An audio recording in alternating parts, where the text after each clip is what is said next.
नमस्कार, मैं प्रिया अरविंद आप सभी का एमएम न्यूज में स्वागत करती हूं। इसी के साथ बढ़ते हैं आज के बुलेटिन की ओर। अखिलेश यादव ने भाजपा पर बोला हमला, कहा सारस को पकड़ते हैं, सांड को नहीं पकड़ते। जी हां, पूर्व मुख्यमंत्री और सपा अध्यक्ष अखिलेश यादव ने आज रायबरेली में भाजपा सरकार पर हमला बोलते हुए कहा कि यह सरकार विद्वेष की भावना से कार्य कर रही है। चुन चुन कर सपाइयों का पीड़न किया जा रहा है, उन पर गंभीर मुकदमे लादे जा रहे हैं। अगले चुनाव में जनता इसका पूरा हिसाब लेगी। सपा अध्यक्ष अखिलेश यादव ने यहां बसपा संस्थापक काशीराम की मूर्ति का अनावरण करने आए थे। उन्होंने पत्रकारों से बातचीत करते हुए सपा अध्यक्ष ने कहा कि भाजपा सरकार बौखला गई है। आगामी चुनाव में हार के डर से हमारे नेताओं का उत्पीड़न करने के साथ ही हमारे विधायकों सांसदों की सदस्यता खत्म कराने की पुरजोर कोशिशों में भाजपा लगी हुई है। उन्होंने ये भी कहा कि जिस तरह सारस को पकड़ने में इस सरकार ने तेजी दिखाई है, यदि सांड को पकड़ने में दिखाई होती तो हमारे किसान भाई रोते नहीं। बड़ी निकम्मी है भाजपा सरकार। समाजवादी पार्टी किसी भी हालत में भारतीय जनता पार्टी को नहीं जीतने देगी। मानिए कि अगर आपकी सरकार आती है तो आप आरक्षण बढ़ाएंगे क्या? हमने आपसे कहा कि जाति जनगणना हो और आबादी के हिसाब से हक और सम्मान मिले, क्योंकि भारतीय जनता पार्टी आबादी के हिसाब से किसी को नहीं सम्मान देना चाहती। ये कानून उन्होंने बनाया, उसी में फंस गए और बीजेपी की चालबाजी में फंस गए। बीजेपी अपने लोगों को सज़ा दिलवाती है 1 साल का। बीजेपी अपने लोगों को सज़ा दिलवाती है, ऐसी व्यवस्था करती है, ऐसा पैरवी करती है, ऐसा सरकारी मशीनरी का लाभ लेती है कि अपने लोगों को तो 1 साल की सज़ा और विपक्षी पार्टी को 2 साल की सज़ा, जिससे उनकी सत्ता चली जाए। मोहम्मद आजम साहब की सत्ता गई, अब्दुल्ला की सत्ता गई, ये और हमारे विधायकों की सत्ता छीनना चाहते हैं। किसके नाम? बीजेपी विधायक जो है अधिकारियों के खिलाफ धरने बैठ गए। इन्हें धरने पे अधिकारियों के खिलाफ नहीं बैठना चाहिए, इन्हें मुख्यमंत्री आवास पे धरने बैठना चाहिए। गलत जगह बैठे। मामला कानपुर का है। 72 घंटे बाद बुझी कानपुर के 5 कॉम्प्लेक्स में लगी आग, नुकसान का सर्वे शुरू। बीती रविवार रात आग पर काबू पाए जाने तक 2500 करोड़ के कपड़े समेत 1150 दुकानें भी हुई जलकर राख। भारी नुकसान की चिंता से बीमार पड़े कई व्यापारी नुकसान का सर्वे करने में जुटी एनडीआरएफ, व्यापारियों और पुलिस की टीम। खबर महानगर से है। अब तक के सबसे बड़े आर्थिक नुकसान वाले बांस मंडी कॉम्प्लेक्स अग्निकांड का बुझाने के रूप में समापन हो चुका है। इसमें तकरीबन 72 घंटे से भी ज़्यादा का समय लगा है। बीती रात रविवार के दिन लगभग 1 बजे इस पर पूरी तरह से काबू पाया गया है। भीषण अग्निकांड से हुए नुकसान के बारे में अब तक जो जानकारियां मिली हैं, उसके मुताबिक 1150 दुकानों में रखा लगभग 2500 करोड़ रुपए का कपड़ा इसी आग में स्वाहा हो गया है। इससे पूरी तरह से चौपट हुए कई व्यापारी अपने इस भारी नुकसान की चिंता में बीमार भी पड़ चुके हैं। इसके पहले कल रविवार सुबह 5 बजे हमराज कॉम्प्लेक्स के पिछले हिस्से सुपर हमराज और हमराज फेज 2 में लपटे उठने से करीब 550 और दुकानों में भी आग सुलगने की जानकारी होने पर दमकल विभाग फिर से जोर शोर से उस आग पर काबू पाने में जुट गया। आग बुझाई जाने तक जो जानकारी मिली है, उसके मुताबिक जलने वाली दुकानों की संख्या बढ़कर अब तक 1150 हो गई है। इसी दौरान उत्तर प्रदेश गारमेंट ट्रेडर्स एवं मैन्युफैक्चरर एसोसिएशन के प्रदेश अध्यक्ष विजय गुप्ता गोरे ने इस आग में 2500 करोड़ रुपए के रेडीमेड कपड़े जलकर राख हो जाने का दावा भी किया है।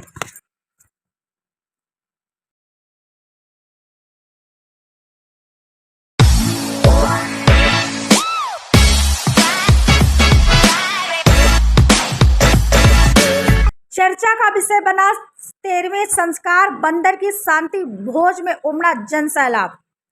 पूरा मामला अयोध्या का है। दुर्घटना में मृत बंदर के लिए अनोखा 13वीं संस्कार और शांति भोज का कार्यक्रम चर्चा का विषय बना हुआ है। आयोजन की सबसे खास बात यह रही कि यह 13वीं संस्कार किसी आदमी का या मनुष्य का न होकर एक जानवर का है। बीते दिनों बीकापुर क्षेत्र में दुर्घटना में एक बंदर की मौत हो गई थी, जिसको लेकर विधिवत 13वें संस्कार और शांति भोज का आयोजन किया गया। आयोजनकर्ताओं का कहना है कि हनुमान जी के स्वरूप की दुर्घटना में मौत हो गई थी, जिसका विधि विधान के साथ अंतिम संस्कार किया गया था। अब 13 दिन बाद 13वीं संस्कार और सुंदरकांड, इसके साथ ही शांति भोज का भी आयोजन किया गया है।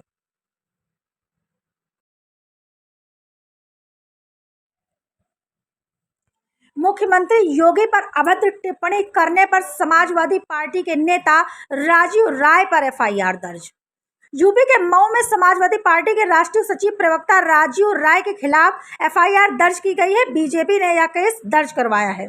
आपको बता दें कि सपा नेता पर भारतीय जनता पार्टी के यूपी के सीएम योगी आदित्यनाथ के खिलाफ टिप्पणी की थी। पुलिस ने इस आरोप में राजीव पर धारा 504, 505 के तहत केस दर्ज कर लिया है। आरोप है कि सपा प्रवक्ता ने धार्मिक भावनाओं को ठेस पहुंचाई है और मुख्यमंत्री के खिलाफ भी अपशब्दों का प्रयोग किया है। योगी को हिस्ट्री सीटर का करार दिया गया है। इससे धार्मिक भावनाओं को ठेस पहुंचाने के मामले में शिकायत दर्ज की गई है। राजीव राय को करीब 1 साल बाद नोटिस आने पर पता चला कि सीएम के खिलाफ बयान देने पर उनके ऊपर मऊ जनपद के एक नेता ने मुकदमा दर्ज कराया है।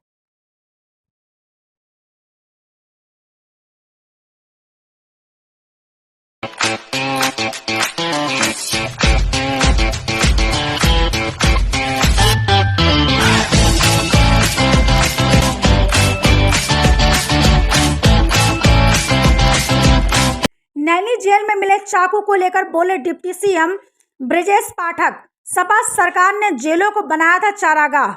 यूपी के डिप्टी सीएम ब्रजेश पाठक ने प्रतापगढ़ में नैनी जेल में मिले चाकुओं को लेकर कहा कि हमारी प्रतिबद्धता है कि उत्तर प्रदेश में कानून के राज को और मजबूत करेंगे। उन्होंने यह भी कहा कि जिन जेलों को सपा सरकार ने चारागाह बना के रखा था, गुंडे माफिया वहां पलते थे। आज एक एक जेल की सघन तलाशी चलाकर अपराधियों को कड़ी से कड़ी सजा दिलाने का काम बीजेपी सरकार कर रही है। ब्रजेश पाठक ने बताया कि प्रतापगढ़ के चौमुखी विकास के लिए हम लोग अपना योगदान दे रहे, पूर्ण रूपेण काम कर रहे हैं। वहीं प्रतापगढ़ पूरे प्रदेश में सर्वश्रेष्ठ जनपद के रूप में स्थापित हो, इसके लिए बिंदुवार एक एक विभाग की समीक्षा करेंगे। साथ ही स्थलीय निरीक्षण भी करना पड़े तो जरूर करेंगे। तो क्या हाल है? नैनी जेल से 15 चाकू बरामद हुए हैं। आज हम प्रतापगढ़ जनपद में सभी विभागों की बिंदुवार समीक्षा करेंगे, कानून व्यवस्था की समीक्षा करेंगे। अभी मेडिकल कॉलेज परिसर में नई बिल्डिंग का उद्घाटन हुआ है और जहां तक जेलों का सवाल आपने पूछा है, हमारी प्रतिबद्धता है कि हम उत्तर प्रदेश में कानून के राज को और मजबूत करेंगे। इसलिए जिन जेलों को चारागाह सपा सरकार ने बना रखा था, गुंडे माफिया पलते थे, आज एक एक जेल की सघन तलाशी चला करके अपराधियों को कड़ी से कड़ी सजा दिलाने का काम हमारी सरकार कर रही है। झांसी में ट्रेन के कोच में मदद के नाम पर 2 महिलाओं से बलात्कार, आर्मी के 2 जवान हुए गिरफ्तार। उत्तर प्रदेश के झांसी रेलवे स्टेशन यार्ड में खड़े सेना के ट्रेन के खराब कोच में 2 महिलाओं से दुष्कर्म के आरोप में 2 जवानों को गिरफ्तार कर लिया गया है। पुलिस अधीक्षक रेलवे मोहम्मद मुश्ताक ने दर्ज रिपोर्ट के हवाले से सोमवार को बताया कि रविवार देर शाम सेना के जवान संदीप तिवारी, सुरेश रावत और रविंद्र ने 2 महिलाओं से यार्ड में खड़े सेना के कोच में कथित रूप से दुष्कर्म किया है।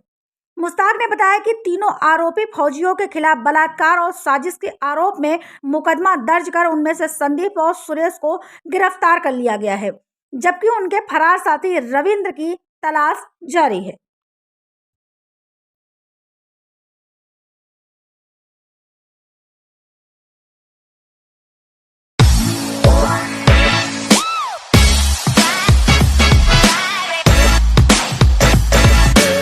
मामला उमेश पाल मर्डर केस से जुड़ा है। पुलिस रिमांड पर भेजे गए हमले के 5 आरोपी, कोर्ट ने कहा ना हो 3rd डिग्री टार्चर का इस्तेमाल।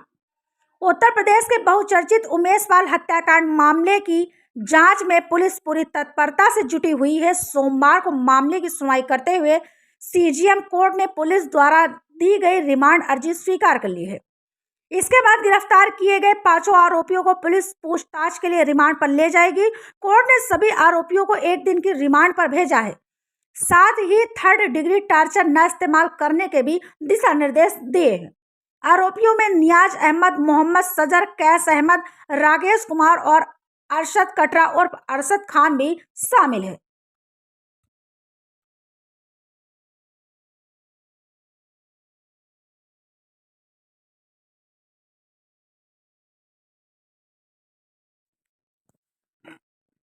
यह लोकतंत्र बचाने की लड़ाई है, राहुल ने साफ कहा है।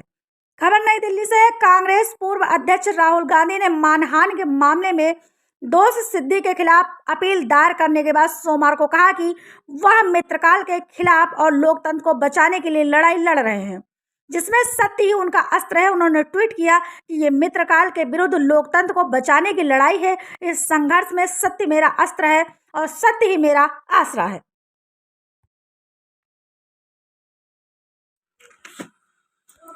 जमीन खाली कराने को लेकर महीनों किसानों का धरना जारी। पूरा मामला लखनऊ का है। उत्तर प्रदेश की राजधानी लखनऊ के इटौंजा में धरना प्रदर्शन लगातार जारी चल रहा है। किसानों की मांग है कि नीलांश वाटर पार्क के मालिक के द्वारा जबरन जमीन को कब्जा किया गया है। हमारी योगी सरकार से मांग है कि किसानों की जमीन को पुनः वापस कर दिया जाए। जब तक किसानों की जमीन खाली नहीं होगी तब तक धरना प्रदर्शन जारी रहेगा। लेकर आप लोग धरना प्रदर्शन कर रही हैं, अभी तक धरना आपका कहाँ पहुँचा, क्या मांग है?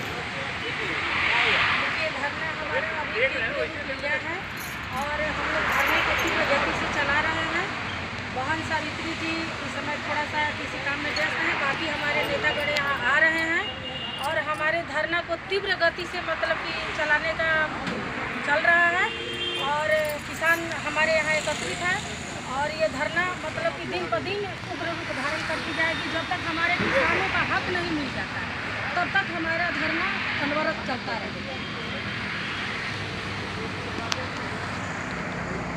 जय जवान जय किसान। राष्ट्रीय अध्यक्ष सावित्री सिंह जिंदाबाद जिंदाबाद। राष्ट्रीय अध्यक्ष सावित्री सिंह जिंदाबाद जिंदाबाद।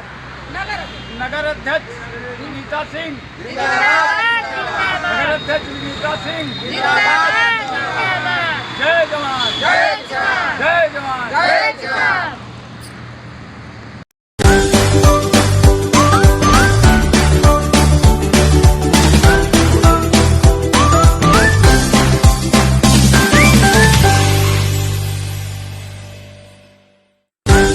राहुल गांधी को जमानत। सूरत की अदालत में 13 अप्रैल को होगी अपील पर सुनवाई। गुजरात 3 अप्रैल को सूरत की एक अदालत ने सोमवार को कांग्रेस नेता राहुल गांधी को मोदी उपनाम के संदर्भ में उनकी की गई टिप्पणी से संबंधित मानहानि के एक मामले में जमानत दे दी है। एक अधिकारी ने बताया कि सत्र अदालत मामले की सुनवाई 13 अप्रैल को करेगी।